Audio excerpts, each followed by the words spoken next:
I'm going to take you to Dick Cheney. Fasten your seatbelt.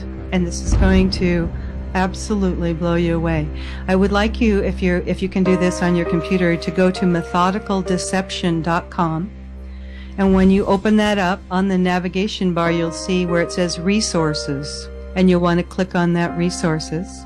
And then there's a big box that says about the Israeli art students at the World Trade Center. Click here. Click on that and tell me when you get to that page that has some photographs, because this is the elephant in the room that nobody wanted to talk about. And this is one of the documents, a 61-page DEA document that I went over and over and over and connected Israeli Mossad bomb experts to an art group that were traveling around the United States, and to an art group that gave themselves the name of Gelatin. So are you there? I'm there. Okay, so you got those pictures? Yeah. Okay, now I'm going to take you to Dick Cheney. Just listen up. You're looking at those pictures. Those are some Israeli art students that came from a foreign country, and their art project was called B Thing. They called their team the Gelatin Group. And just so you understand this, gelatin is often referred to gelignite or blasting gelatin. It's also referred to as blasting jelly, but gelatin, and they later on changed their name because people started waking up to this. So they named their name Gelatin. They called their art project the B Thing, and you will see on the left-hand side a photograph of the title page of their book. And what the B Thing was, there was a group called the Lower Manhattan Cultural Center that was renting the 91st floor, or allowed to live on the 91st floor. These foreign art students, and some of them were connected to a group of traveling art students that were all over the country that the DEA found out about because they were going door to door to some of their agents' homes and their offices. And some of the offices were not public locations. So they were like, who are these people? There's Israeli students trying to sell us art. This was just a smokescreen. So you wouldn't go to where we're about to go. Now, the guy in the pink shirt, he's on the top right-hand side. Yep. Kind of pink shirt on. He has repelling gear on. Yeah. They removed a window. This was their art project.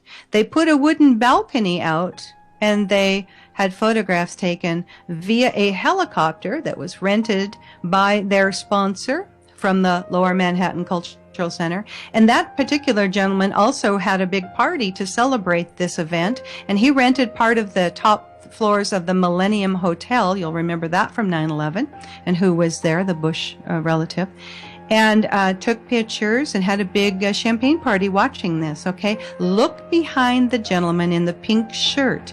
You're going to see two big bold numbers. It says BB18.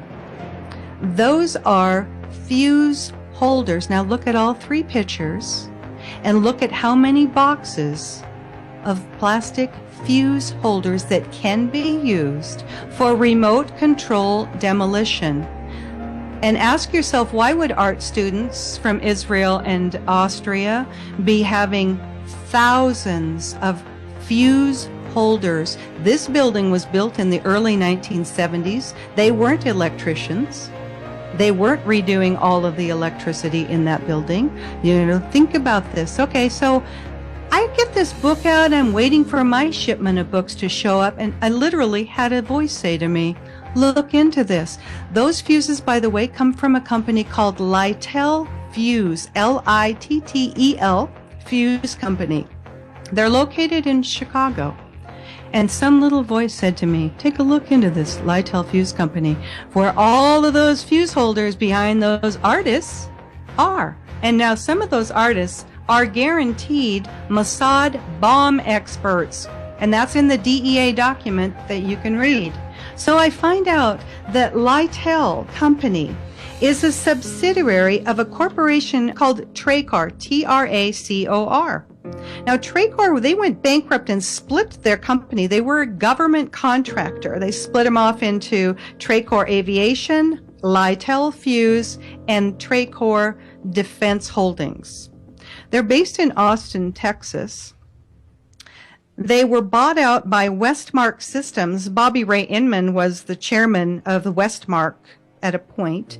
Then Westmark kind of started losing it, and Tracor bought them back.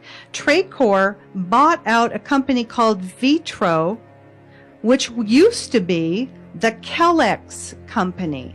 Let me tell you about Kellex Company.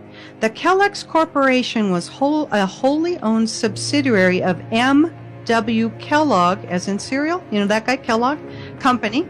Kellex was formed in 1942 so Kellogg's operation relating to the Manhattan Project could be kept separate and secret, Kel meaning Kellogg and X meaning secret. The new company's goal was to design a facility for the production of enriched uranium through a gaseous diffusion technique. In gaseous diffusion, isotopes of uranium-235 could be separated from uranium-238 by turning uranium metal into uranium hexafluoride gas and straining it through a barrier material. Now, this is kind of interesting too, so for those of you who remember that originally the first responders were getting calls that there was a missile launched from the Woolworth building. The newly formed Kellex Company's original headquarters were in the Woolworth building in Lower Manhattan. I know, it's just another coincidence, isn't it? They later on moved to Oak Ridge, Tennessee. But now, the Kellex Company, you will know them today. Here we are, fasten your seatbelts, as Halliburton. Dick Cheney's old company. There you go. I told you I was going to take you to Dick Cheney.